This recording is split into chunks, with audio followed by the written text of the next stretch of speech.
आपके पैरों के ठीक नीचे एक ऐसा पानी का भंडार छुपा है जो हमारे सभी महासागरों जितना बड़ा है। और अगर इतना पानी जमीन के नीचे मौजूद है तो फिर हमारी धरती पिघलकर खत्म क्यों नहीं हो जाती, जमीन ध्वंस क्यों नहीं जाती? इस सवाल का जवाब इतना हैरान करने वाला है कि शायद आपने कभी सोचा भी नहीं होगा। हम अक्सर सोचते हैं कि धरती के नीचे कोई बहुत बड़ा खाली स्थान है, जैसे कोई विशाल गुफा जिसमें पूरा समुद्र भरा हुआ है। लेकिन अगर ऐसा होता तो सोचिए, जहां जहां ये पानी जमा होता वहां की जमीन कभी भी टूट सकती थी, अचानक जमीन धंस सकती थी और पूरी धरती अस्थिर हो सकती थी। लेकिन असलियत कुछ और है। धरती के नीचे पानी किसी टैंक या समुद्र की तरह जमा नहीं है, बल्कि यह छोटे छोटे छेदों में छुपा हुआ है। इसे समझने के लिए एक स्पंज की कल्पना कीजिए। बाहर से स्पंज ठोस दिखाई देता है, लेकिन उसके अंदर हजारों छोटे छोटे छेद होते हैं जिनमें पानी भरा रहता है। ठीक उसी तरह जमीन के नीचे मिट्टी, रेत और चट्टानों के बीच छोटे छोटे खाली स्थान होते हैं जिनमें पानी जमा रहता है। यही पानी भूजल कहलाता है। यानी हमारे पैरों के नीचे कोई छुपा हुआ समुद्र नहीं, बल्कि पानी का एक विशाल जाल फैला हुआ है। यही पानी कुओं, हैंडपंप और बोरवेल के जरिए हमारे घरों तक पहुंचता है। लेकिन सवाल अभी भी बाकी है, आखिर ये पानी जमीन के अंदर रुकता कैसे है? इसके पीछे काम करता है एक शानदार सिस्टम जिसे कहते हैं एक्वीफर। एक्वीफर जमीन के नीचे मौजूद ऐसी परतें होती हैं जो पानी को अपने अंदर स्टोर करके रखती हैं। ये परतें रेत, बजरी और छिद्रदार चट्टानों से बनी होती हैं। इनके अंदर पानी धीरे धीरे जमा होता है और बहुत धीमी गति से आगे बढ़ता रहता है। ये कोई तेज बहने वाली नदी नहीं होती। कई बार ये पानी सिर्फ कुछ मीटर आगे बढ़ने में भी कई साल लगा देता है। लेकिन अब असली रहस्य शुरू होता है, क्योंकि धरती सिर्फ ऊपर से मिट्टी की एक गेंद नहीं है। इसके अंदर कई रहस्यमयी परतें छुपी हुई हैं। सबसे ऊपर होती है क्रस्ट। यही वह परत है जिस पर हम रहते हैं। हमारे शहर, जंगल, पहाड़ और नदियां इसी परत पर मौजूद हैं और ज्यादातर भूजल भी इसी हिस्से में पाया जाता है। इसके नीचे आती है मैंटल। यह धरती की सबसे मोटी परत है। यह लगभग 2900 किलोमीटर तक फैली हुई है। यहाँ तापमान और दबाव इतना ज्यादा होता है कि चट्टानें भी धीरे धीरे बहने जैसी अवस्था में रहती हैं। लेकिन हैरानी की बात यह है, वैज्ञानिकों को धरती के अंदर ऐसे खनिज मिले हैं जो पानी को अपने अंदर कैद कर सकते हैं। जैसे रिंगवुडाइट, यानी मैंटल के अंदर भी पानी मौजूद हो सकता है। लेकिन यह पानी नदी या झील की तरह नहीं है, यह चट्टानों के अंदर बंद है।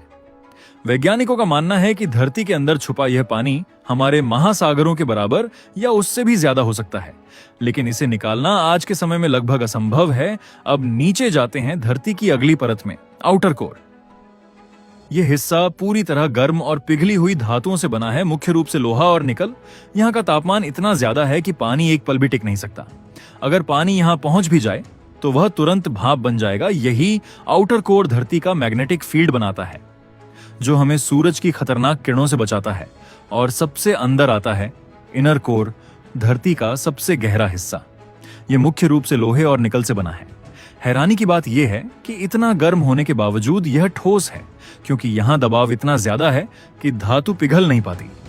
यहां ना पानी है, ना जीवन। यानी जैसे जैसे हम धरती के अंदर जाते हैं, पानी की दुनिया खत्म होती जाती है और शुरू होती है गर्मी और दबाव की दुनिया। लेकिन अब सबसे बड़ा सवाल, धरती में इतना पानी आया कहां से और क्या यह पानी कभी खत्म हो सकता है? इसका जवाब छुपा है प्रकृति के सबसे अद्भुत सिस्टम में, वाटर साइकिल। सूरज की गर्मी से समुद्र और नदियों का पानी भाप बनकर ऊपर जाता है, फिर बादल बनते हैं और बारिश के रूप में पानी वापस धरती पर लौट आता है। इस बारिश का कुछ पानी नदियों और समुद्रों में चला जाता है, लेकिन कुछ पानी धीरे धीरे जमीन के अंदर रिस जाता है। मिट्टी और चट्टानों के बीच से गुजरते हुए यही पानी भूजल बन जाता है और फिर यही पानी वापस कुओं, झरनों और इंसानों की जिंदगी का हिस्सा बन जाता है।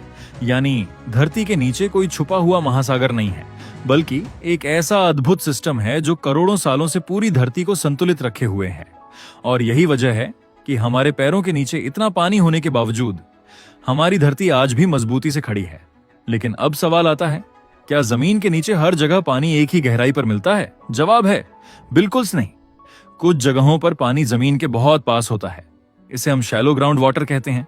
वहीं कुछ जगहों पर पानी इतना नीचे होता है कि वहां तक पहुंचने के लिए सैकड़ों फीट गहरी बोरिंग करनी पड़ती है। जब हम बोरवेल करते हैं तो हम जमीन की कई परतों को पार करते हुए उस जगह तक पहुंचते हैं जहां पानी जमा होता है। लेकिन यहां एक बात समझना बहुत जरूरी है, जमीन के नीचे पानी हर जगह बराबर मात्रा में नहीं होता। कहीं थोड़ी खुदाई करते ही पानी मिल जाता है और कहीं बहुत गहराई तक जाने के बाद भी पानी नहीं मिलता। क्यों?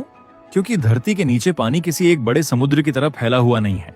यह अलग अलग जगहों पर अलग अलग मात्रा और गहराई में मौजूद होता है, और इसके पीछे छुपे हैं दो बेहद खास वैज्ञानिक कारण, पोरोसिटी और परमिएबिलिटी।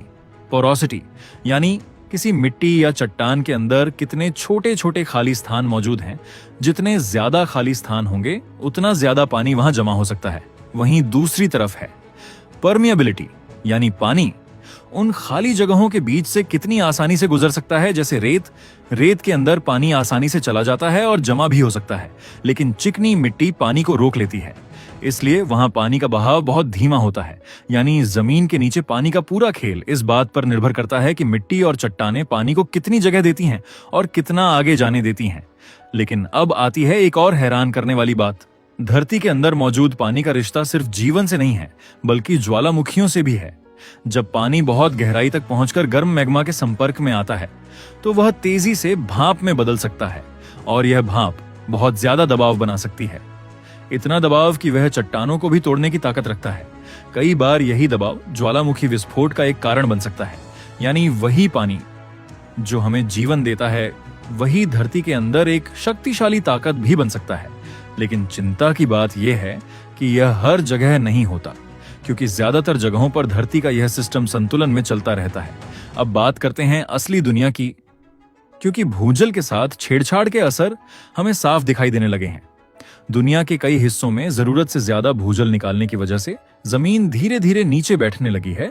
जब हम लगातार पानी निकालते रहते हैं लेकिन जमीन को वापस पानी भरने का समय नहीं देते, तो एक्वीफर धीरे धीरे खाली होने लगते हैं, और जब नीचे की परतें कमजोर पड़ती हैं तो ऊपर की जमीन को सहारा नहीं मिल पाता। नतीजा, जमीन धंसने लगती है, कुएं सूखने लगते हैं और पानी की कमी बढ़ने लगती है। यानी जो पानी हमारी जिंदगी चलाता है, अगर वही खत्म होने लगे तो इंसानी जीवन पर बड़ा संकट आ सकता है। लेकिन अब एक छोटा सा सवाल, गर्मियों में नलकूप का पानी ठंडा क्यों लगता है और सर्दियों में वही पानी गर्म क्यों लगता है, जबकि पानी तो जमीन के अंदर है और धरती अंदर से गर्म है? इसका कारण है जमीन के अंदर का स्थिर तापमान। जमीन के नीचे पानी का तापमान लगभग 20 से 25 डिग्री सेल्सियस के आसपास रह सकता है।